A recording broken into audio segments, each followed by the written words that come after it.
Saludos, estimado docente. Nosotros somos el grupo 2 de la materia Sociología y Teoría General del Delito, el cual está conformado por Montserrat Vázquez, Denise Delgados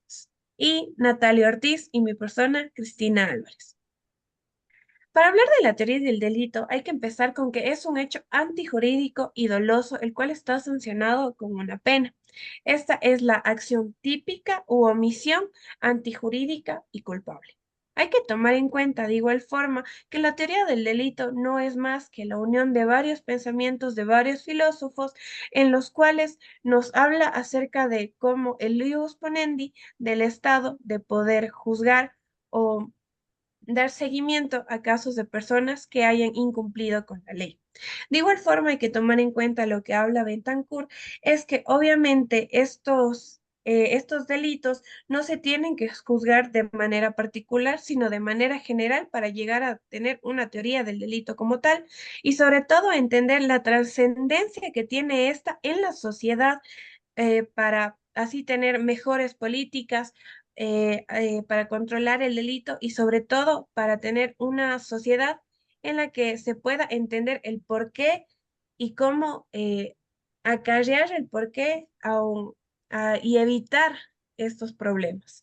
Los elementos del delito en Ecuador, el Código Orgánico Integral Penal, COI, tipifica los actos ilícitos en función de su naturaleza, con los factores como la acción típica, la antijuridicidad, la culpabilidad, consideradas en el artículo 18 del COI, para determinar si una persona actúa de manera dolosa o culposa. Su planteamiento debe ser claro y conciso. La acción es la base de todo delito, es el acto que la persona que tiene implicaciones legales, ya sea de acción por comisión o por omisión ante la ley, ya que si una acción demostrable no puede haber delito penal. Ejemplo, como el lavado de activos.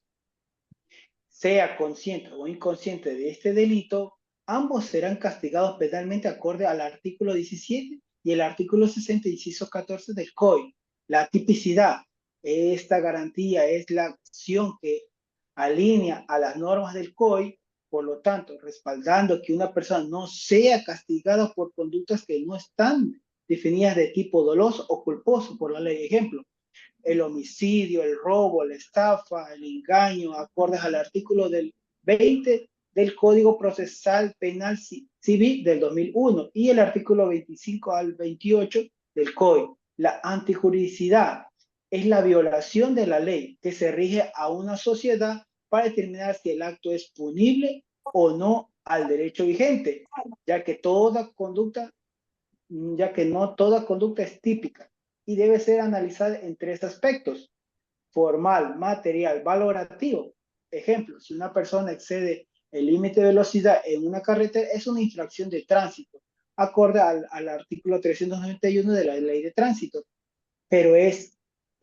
un acto ilegal, más no es un acto penal ante las leyes del Ecuador. La culpabilidad es un factor evaluativo al sujeto para determinar si actúa con conciencia y voluntad al cometerlo. El sistema jurídico ecuatoriano debe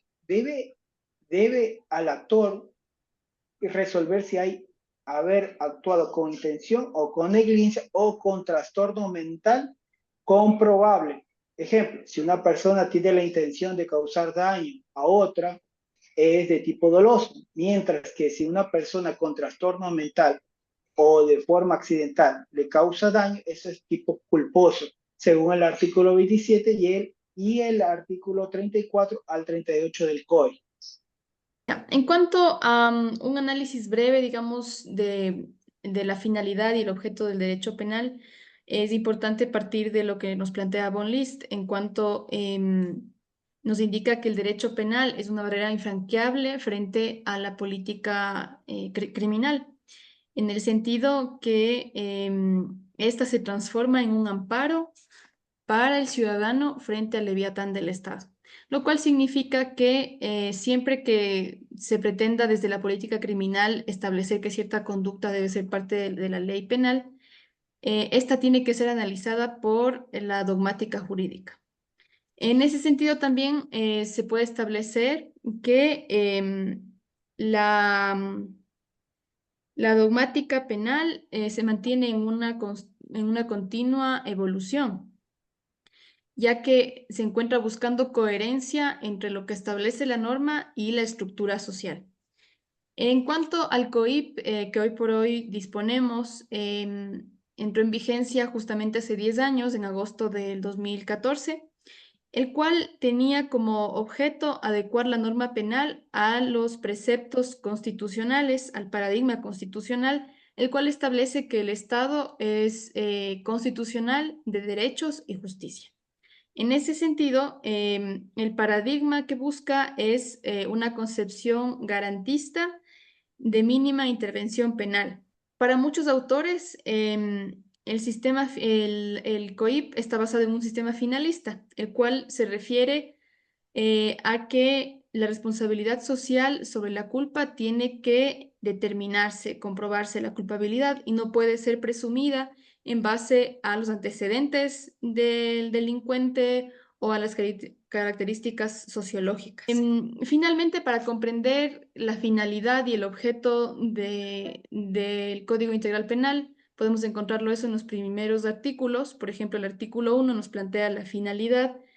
del COIP, el cual está basado justamente en normar el poder punitivo del Estado y en tipificar las sanciones penales, pero también en promover una rehabilitación del sentenciado y también en buscar la reparación integral de las víctimas. En cuanto a los principios generales, en el artículo 2 establece justamente la aplicación de los principios que emana la Constitución del Ecuador del 2008, los tratados de derechos humanos a nivel internacional y también los propios que se han desarrollado a través del COIP. Entre esos podemos encontrar la tutela efectiva, la debida diligencia para que se pueda justamente garantizar la reparación integral de las víctimas y también la prevención de la reincidencia y la impunidad. Finalmente, el artículo 3 se basa en el principio de mínima intervención, el cual establece que la intervención penal es factible o legítima estrictamente cuando se garantiza la protección de la persona y no han sido viables aplicarlas a través de mecanismos extrapenales. Y para finalizar, bueno, generamos una muy breve crítica referente a la política criminal en Ecuador durante los últimos gobiernos. Y es que hemos sido testigos de que han tenido más que nada un enfoque represivo y reactivo más que preventivo, enfocándose principalmente en las consecuencias de los delitos y en los síntomas visibles del crimen y dejando un poco de lado ya lo que serían las causas subyacentes detrás de los altos índices de criminalidad que ha tenido el Ecuador durante los últimos 3 años, que pues evidentemente son el desempleo, el sistema educativo deficiente que tenemos. Y si ya hacemos un análisis quizá un poquito más profundo, nos vamos a dar cuenta que esto se debe a la mala política que se está manejando, pues no ha habido una correcta ejecución de los presupuestos asignados a los diversos sectores estratégicos del país por medidas como la famosa medida de austeridad que han adoptado los últimos gobiernos de corte neoliberal, dados evidentemente por organismos internacionales como el Fondo Monetario Internacional, por ejemplo.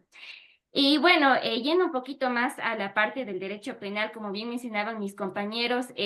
dentro del derecho penal es importante ya en las políticas criminales equilibrar tanto las funciones objetivas como las funciones subjetivas que tiene nuestro derecho penal. Por puesto que si bien es muy importante y necesario proteger los bienes jurídicos, es igual de necesario darle la importancia a los principios subjetivos del derecho penal, como mencionaba mi compañera Montserrat, de la intervención mínima, de la proporcionalidad, de la humanidad, etcétera. ¿Y esto por qué? Porque a veces se nos olvida, con todos los crímenes que tenemos a diario, que los infractores también son seres humanos titulares de derechos y que necesitan pues también ser reinsertados en la sociedad por medio de un sistema de rehabilitación apropiado y pertinente, que es lo que reflejaría una sociedad sana.